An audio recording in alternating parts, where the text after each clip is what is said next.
तो इस स्टोरी की शुरुआत होती है हमारे मेन कैरेक्टर से, जो कि रोज ऑफिस और ऑफिस से सीधा घर, जिससे वह अपनी ज़िंदगी से बोर हो चुका है। घर आकर वह टीवी चालू करता है और टीवी में देखकर सोचता है कि मुझे कुछ नया करना है। फिर हम दूसरे ही पल देखते हैं कि वह एक अलग जगह पहुंच जाता है। उसके सामने एक आदमी बैठा होता है जो कि अपने आप को गॉड कहता है। फिर वह अपनी मैजिक से अर्थ का स्ट्रक्चर बनाता है और समझाता है कि वह पृथ्वी को कैसे कंट्रोल करता है। और फिर गॉड बताता है कि हमारा जो मेन कैरेक्टर है वो मर चुका है, जिससे वह सरप्राइज हो जाता है। फिर गॉड बताते हैं कि तुम पृथ्वी पर मेरी तरफ से, या कह सकते हैं कि देवदूत बनकर जा सकते हो। और फिर गॉड कहते हैं कि मैं तुम्हें कुछ पावर भी दूंगा।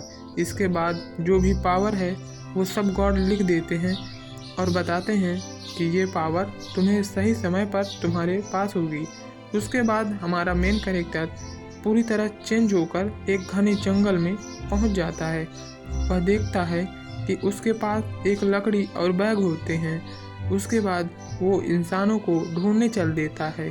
जंगल से बाहर आने के बाद उसे एक टाउन दिखाई देता है। फिर वह सोचता है कि उसके पास खाने के लिए कुछ नहीं है।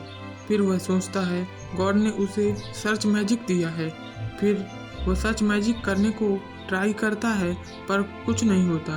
लेकिन उसके सर्च बोलने से अचानक चारों ओर मटेरियल दिखने लगते हैं और स्कैन बोलते ही किसी की भी रैंक देख सकता है। सभी मटेरियल को कलेक्ट करने के बाद वह बेचने निकलता है। वह टाउन में पहुंचकर एक आदमी से मिलता है, जिसे देख हमारा मेन कैरेक्टर अपना नाम टाकेरू बताता है और वो आदमी अपना नाम मार्वो बताता है। मार्वो बताता है कि वह वहाँ का पहरेदार है।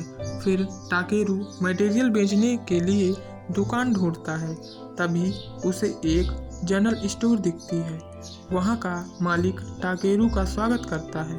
टाकेरू मालिक को जंगल में मिला पत्थर दिखाता है, जिसकी कीमत वह 5 सोने के सिक्के बताता है, जिससे टाकेरू अपनी गणित लगाता है और उसे पता चलता है कि वह पत्थर 50,000 का है। टाकेरू दुकान मालिक को और भी मटेरियल दिखाता है जो उसको कलेक्ट किए थे। दुकान मालिक ये सब देखकर टाकेरू से कहता है कि उसे चमकदार पत्थर चाहिए। इसके बाद दुकान मालिक टाकेरू को 60,000 देता है। फिर टाकेरू वहीं के एक रूम में आराम कर रहा होता है। तभी वहाँ की मेड टाकेरू के लिए गर्म पानी लाती है और इससे उसे हाथ पैर धुलने को कहती है और वहाँ से चली जाती है। इसके बाद वो क्लीन बोलकर मैजिक से साफ हो जाता है। दूसरे दिन जंगल जाकर फिर से मटेरियल कलेक्ट करता है। जंगल में घूमते घूमते टाकेरू को मरा हुआ योद्धा का कंकाल दिखता है, जिसे वह दफना देता है और श्रद्धांजलि देकर चल देता है। फिर वही एक जगह वह अपने लिए खाना पकाने लगता है।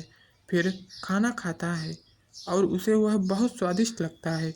चलते चलते रात हो जाती है और वह एक मॉन्स्टर से भरे जंगलों में पहुंच जाता है। फिर वह अपने मैजिक से लाइट जलाता है। भागते भागते वह एक पहाड़ी जगह से नीचे की ओर गिर जाता है।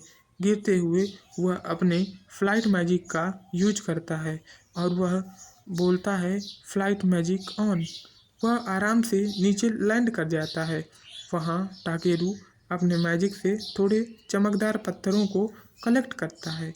फिर वह उस जगह पर और पत्थर कलेक्ट करने के लिए इधर उधर घूमने लगता है। टाकेरू अचानक से एक तालाब के किनारे पहुंच गया। पानी को देखते हुए वह स्कैन करता है, जिसे टाकेरू को पता चलता है कि वह पानी बहुत कीमती चीज़ है। तभी पानी के अंदर से आवाज़ आने लगती है कि तुम कौन हो। तभी समुद्र के अंदर से ड्रैगन अचानक से बाहर आ जाता है। टाकेरू उसे देखकर एक भी नहीं घबराता और उससे माफ़ी मांगता है कि वह गलती से वहाँ आ गया है। अब आगे टाकेरू के साथ क्या होने वाला है, इसके लिए सब्सक्राइब फॉर पार्ट 2।